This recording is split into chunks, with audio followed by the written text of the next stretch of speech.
Dalam kesempatan ini alhamdulillah Asufah berkesempatan bisa di Kiai Zaki bin Masmur Zuhdi. Beliau alumni pesantren Kajen dari Madrul Falah, lama di Kajen dan menimba ilmu dari Kiai Kajen yang sanadnya bersambung langsung dari Kiai Kajen ke atas sampai Rasulullah Mustafa Muhammad SAW. Nah, ada banyak kisah, tidak hanya tafakuh fiddin, tapi juga kisah-kisah hikmah dari beberapa Kiai Kajen. Betapa berartinya kesempatan thalabul ilmi yang dianugerahi orang tua yang bisa membiayai dengan segala kebutuhan putranya untuk tafakuh fiddin, tetapi juga tidak mengurangi semangat Kiai Fayumi Munji dan adik beliau Kiai Tamam Nudin Munji ketika Kiai Abdullah Munji wafat. Dengan segala kesederhanaannya, kedua putra beliau ini tetap thalabul ilmi dengan segala kekurangannya dari segi pembiayaan. Terlepas selama mondok ada beberapa saudara Kajen yang tetap membackup, tetapi tetap saja dalam suasana yatim dan penuh kesederhanaan tidak bisa dilepaskan dari sejarah perjalanan Kiai Fayumi Munji dan Kiai Ahmad Tamamuddin Munji untuk tetap tafakuh fiddin dengan segala kondisi, yang ketika masih kecil ditinggal wafat oleh Kiai Abdullah Munji, salah seorang ulama Kajen min dzurriyyati Syekh Mutamakin Kajen. Baik, saya ingin langsung saja kepada Kiai Zaki. Barangkali ada kisah yang didengarkan oleh Kiai Zaki sebagai santri dan alumni Kajen terkait dengan Kiai Fayumi Munji dan Kiai Ahmad Tamamuddin Munji ketika beliau masih kecil dalam suasana dituntut harus belajar karena berada dalam lingkungan yang mau tidak mau akan melanjutkan amanah untuk menguatkan atau melanjutkan tradisi keilmuan genealogi dari Syekh Mutamakin dan para ulama-ulama Kajen. Monggo Kiai Zaki. Assalamualaikum warahmatullahi wabarakatuh. Bismillahirrahmanirrahim. Alhamdulillahirabbil alamin. Langsung saja, saya berada di Pondok Kajen itu sejak 83. Tapi saya mondok, bener-bener mondok mulai 84. Sampai saya keluar dari pondok itu tahun 95. Padahal saya lulus dari Malul Falah itu tahun 94. Tapi saya masih di pondok, tidak sekolah, juga tidak menghafal Quran. Nah, sampai-sampai Kiai bingung, ini termasuk apa? Kadal di sana itu dulunya di pondok pesantren yang dimiliki Mbah Dullah itu hanya ada 2 kelompok, anak Quran atau anak sekolah. Saya 95 itu tidak anak sekolah, juga tidak anak Quran. Setelah itu saya baru pindah ke Pondok Pakis, tapi suasana hati saya masih seperti di Kajen. Karena apa? Tiap Kamis sore atau Jumat full saya berada di Kajen. Saya seperti masih di Kajen sampai 97. Setelah 97 itu baru sepertinya saya paling sebulan sekali ke Kajen. Sebulan sekali ke Kajen. Terus sampai kemudian 98 saya menikah. Di 95 saya di Pakis sampai 98. Jadi saya full di pondok Sehingga suatu saat saya ketemu salah seorang kiai, saya itu menceritakan tentang usahanya Kiai Fayumi Munji beserta adiknya Kiai Tamamuddin Munji. Itu saat ditinggal abahnya, itu mereka berdua merasa saya harus bisa mengaji, saya harus bisa menguasai kitab kuning. Ya, padahal ibunya mereka berdua itu orang yang sangat tidak mampu.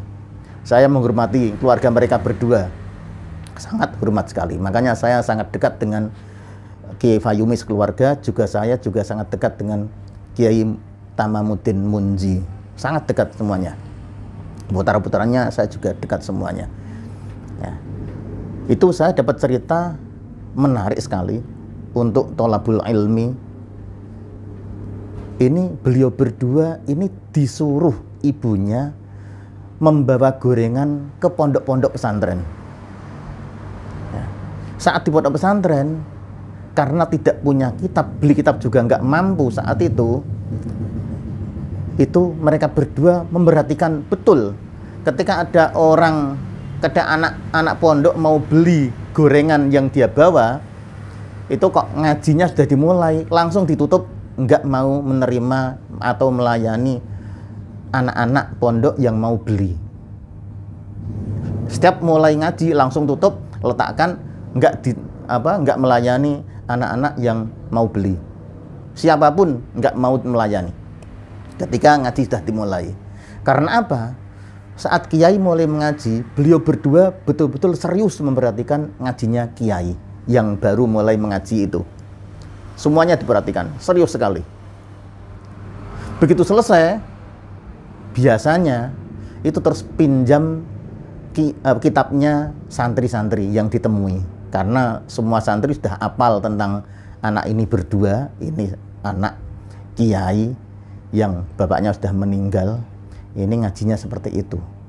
Pinjam santri terus dipelajari berdua. Kiai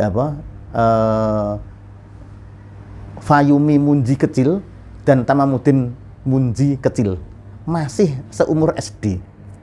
Masih seumur SD itu ngaji serius sambil jualan gorengan. Kalau mulai ngaji ditutup, terus anak berdua ini itu serius ngaji, memperhatikan apa-apa yang disampaikan oleh para kiai-kiai yang saat itu dia ngaji di sana.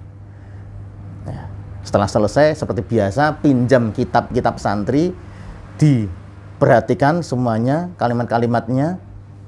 Ya. Mereka berdua setelah selesai dikembalikan. Begitu pulang di perjalanan itu sering tanya-tanyanan. Yang satu tanya, "Iki mau piye mau?" Ya, dijawab satunya. Yang satu tanya gantian, "Kalau yang ini bagaimana tadi?" Terus dijawab yang satunya. Gantian seperti itu sampai rumah baru tanya-tanya itu selesai. Enggak ada tanya lagi, terus seperti biasa kegiatan di rumahnya. Ya. Itu terus seperti itu tiap hari. Sehingga santri pondok yang ada dimanapun di Kajen tidak ada yang bisa mengungguli mereka berdua. Karena apa? Ya, besoknya mereka berdua datang di lokasi Kiai ngaji, itu yang kemarin sudah hafal semuanya, hafal isinya, juga sudah tanya jawab, saling tanya jawab mereka berdua, sehingga sangat paham sekali isinya yang sudah dilewati. Sehingga santri-santri yang ada di pondok-pondok itu kalah semuanya dengan mereka berdua. Nah, itu begitu seriusnya mereka berdua, Mbah Fayumi dengan Mbah Tamamuddin Munji saat masih bocah, itu sangat serius sekali ngajinya seperti itu. Ya, ini bisa menjadi panutan kita. Kita ini sudah dewasa sekali.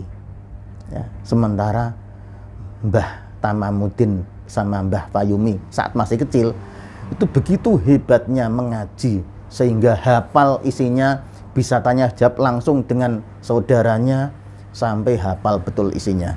Kita ini sudah sebesar ini sudah berapa kemampuan kita, bisa kita bayangkan ya. Dan untuk itu wajar sekali kalau seandainya kebiasaan Mbah Tamamuddin sama Mbah Fayumi ini kita lestarikan. Kalau bisa sejak kecil anak-anak kita dididik seperti itu. Kalau nggak bisa, ya udahlah, sudah dewasa tetap mau ngaji nggak apa-apa. Kiranya mungkin cukup sekian. Wassalamualaikum warahmatullahi wabarakatuh. Terima kasih Kiai Zaki. Alhamdulillah, pelajaran penting buat kita semua. Ternyata untuk menjadi seorang yang alim dalam konteks tafaqquh fiddin tidak harus serba dan segalanya tercukupi. Asal ada himmah, semangat dalam kondisi apapun, orang akan bisa merasakan tafaqquh fiddin.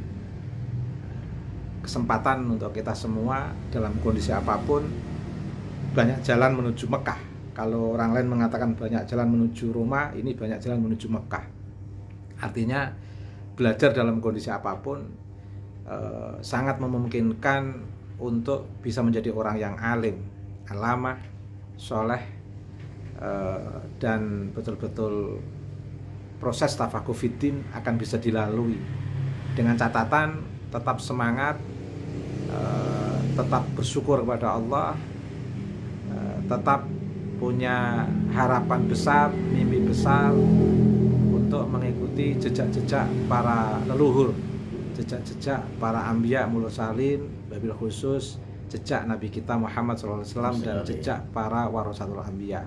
Demikian kisah hikmah, semoga bermanfaat. Assalamualaikum warahmatullahi wabarakatuh. Waalaikumsalam warahmatullahi wabarakatuh.